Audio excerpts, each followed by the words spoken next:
ICSE साहित्य सागर के पद्य भाग में दूसरा पाठ है कुंडलियाँ, जो गिरधर कविराय द्वारा रचित है।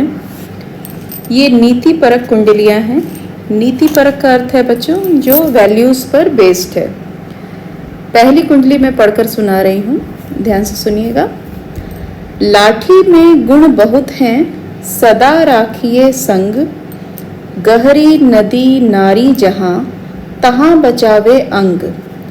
तहाँ बचावे अंग, झपटी कुत्ता कह मारे, दुश्मन दावा गिर होए, तिन्हू को झारे।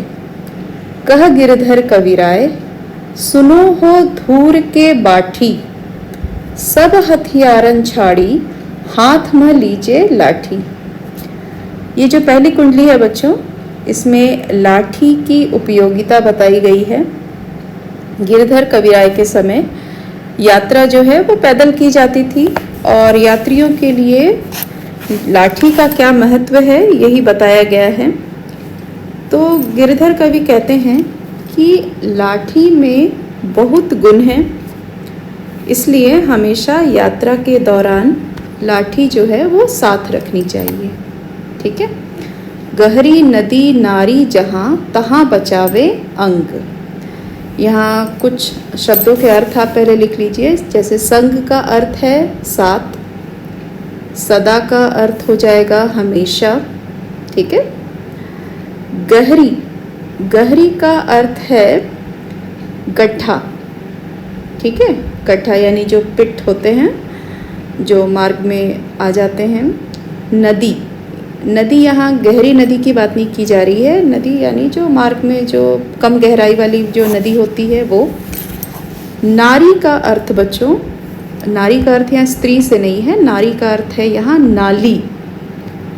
ठीक है। और अंग का अर्थ हो जाएगा शरीर। तो कहते हैं कि कहीं पर गड्ढा आने पर लाठी से हमारे शरीर का संतुलन बना रहता है और हम गिरते गिरते बच जाते हैं। कहीं रास्ते में नदी पड़ गई तब लाठी से पानी की गहराई का अनुमान लगाया जा सकता है और बीच में नाली आने पर लाठी पर शरीर का भार डालकर आसानी से पार किया जा सकता है। तो इस तरह उन्होंने कहा है कि गड्ढा, नदी, नाली ये आए तो इससे हमारे शरीर की सुरक्षा होती है। ठीक है। आगे कहते हैं, तहाँ बचावे अंग, झपटी कुत्ता कह मारे, दुश्मन दावा गिर होए, तिन्हू को झारे। तो कहते हैं कि मार्ग में यदि कोई कुत्ता आप पर झपट पड़ता है, ठीक है, झपटी यानी झपटना, तो कुत्ते से अगर सामना हो जाए, दुश्मन यानी जो शत्रु हैं, दावागीर इसका अर्थ हो जाएगा लुटेरा। ठीक है, जो रॉबर्स होते हैं। तो कहते हैं कि अगर मार्ग में आपको कुत्ता, दुश्मन या लुटेरा इन तीनों का सामना करना पड़े तो लाठी जो है बहुत ही उपयोगी वस्तु है। लाठी के सहारे आप इन तीनों से अपनी रक्षा कर सकते हैं। तिन्हू का अर्थ हो जाएगा तीनों। कह गिरधर कविराय, सुनो हो धूर के बाठी। ठीक है। धूर का अर्थ है धूल और बाठी का अर्थ है यात्री। तो गिरधर कवि कहते हैं कि धूल भरे मार्ग की यात्रा करने वाले यात्री, मेरी बात ध्यान से सुनो। सभी हथियारों को छोड़कर, ठीक है, सब हथियारन छाड़ी, अर्थात सभी हथियारों को छोड़कर, जो भी अन्य हथियार होते हैं, चाकू हो या तलवार हो, इन सभी को छोड़कर आप हाथ में लाठी अवश्य लीजिए। ठीक है। यानी इन सभी से लाठी जो है आपके लिए सबसे अधिक उपयोगी वस्तु है। ये उनको कहा जा रहा है जो यात्री हैं, जो धूल भरे मार्ग की यात्रा करते हैं, लंबी यात्रा किया करते हैं। ठीक है। तो उनको ये सलाह देते हुए गिरधर कवि कहते हैं कि सभी हथियारों को छोड़कर हाथ में लाठी लेकर यात्रा करनी चाहिए। लाठी जो है वो मार्ग के सभी बाधाओं को दूर करने में सहायक होती है। तो इस तरह से उन्होंने छोटी छोटी चीज़ों की उपयोगिता बताई है बच्चों, आगे भी आप पढ़ेंगे। तो यहाँ जो पहली कुंडली है इसमें लाठी की विशेषता बताई गई है और यात्रियों को ये सलाह दी गई है कि वो यात्रा के दौरान और कोई हथियार अपने हाथ में रखे ना रखे, पर लाठी अवश्य रखे। ठीक है।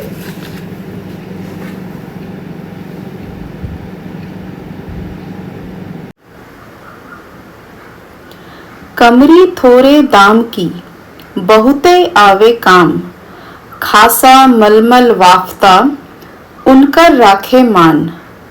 उनकर राखे मान बंद जहां आड़े आवे, बकुचा बांधे मोट राती को झाड़ी बिछावे। कह गिरधर कबीराय मिलत है थोरे दमरी, सब दिन राखे साथ बड़ी मर्यादा कमरी। ये दूसरी कुंडली दी गई है बच्चों, गिरधर कवि द्वारा रचित है और यहाँ कंबल की उपयोगिता बताई गई है। कंबल जो बड़ी ही साधारण सी वस्तु है लेकिन बहुत ही काम की है, बहुत ही उपयोगी है। तो कमरी का अर्थ है कंबल। ये आप देखते जाइए शब्दों के अर्थ। थोरे, थोरे का अर्थ हो जाएगा थोड़ा। दाम ये है कीमत। बहुते यानी बहुत, आवे यानी आना। तो कहते हैं गिरधर कवि कि कंबल जो है वो बहुत ही कम कीमत में मिल जाती है लेकिन बहुत ज्यादा काम आती है, बहुत ही उपयोगी वस्तु है। घर में भी और यात्रा के दौरान भी वह बहुत काम आती है। खासा मलमल वाफ्ता उनकर राखे मान। खासा यानी उत्तम प्रकार के कपड़े, यानी आप इसको ऐसे लिख सकते हैं उत्तम कपड़े। ठीक है, यानी खास, जो खास कपड़े होते हैं, विशेष कपड़े होते हैं, तो आप इसका अर्थ लिख सकते हैं खासा यानी उत्तम कपड़ा। मलमल जो होता है बच्चों, आप शायद जानते होंगे, मलमल का अर्थ है जो फाइन क्वालिटी ऑफ कॉटन है। ठीक है, तो मलमल जो है सूती कपड़ा है लेकिन बहुत ही फाइन क्वालिटी का।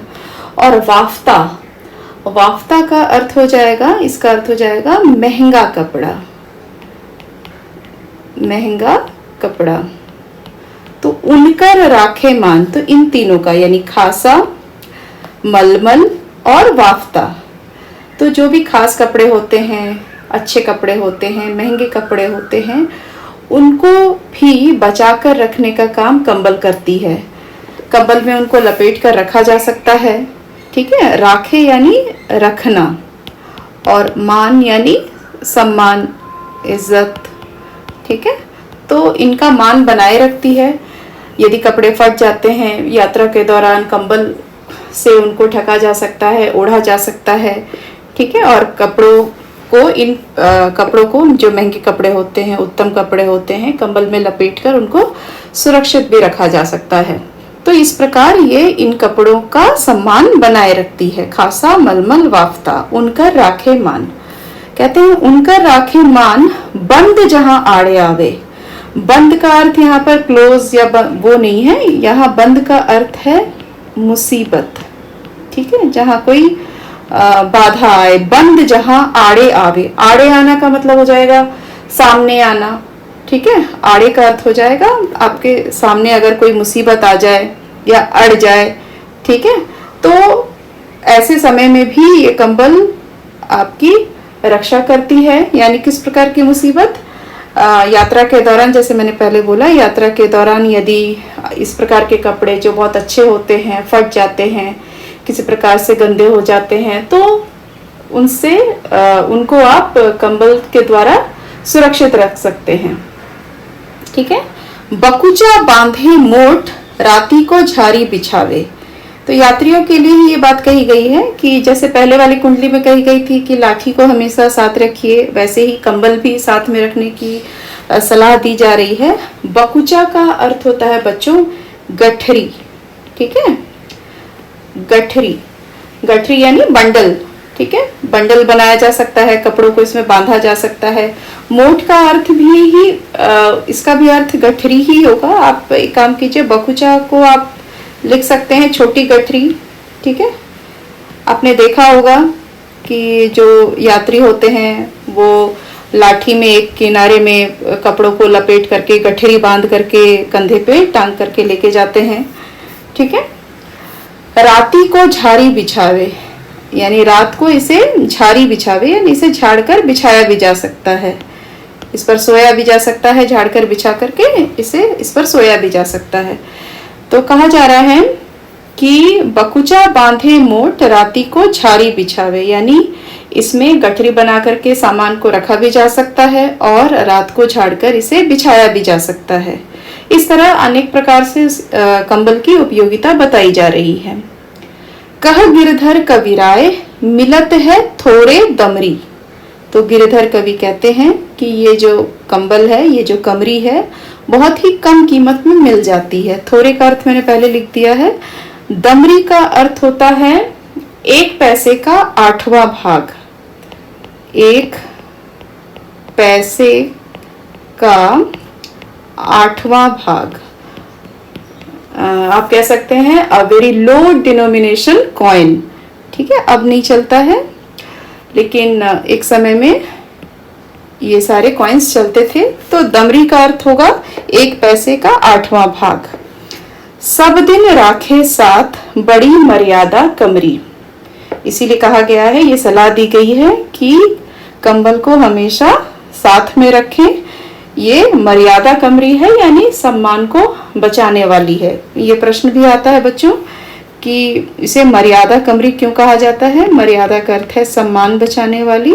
तो ये जो कंबल है वो सम्मान भी बचाती है, इसीलिए हमेशा इसे साथ रखना चाहिए, क्योंकि इसके बहुत लाभ हैं।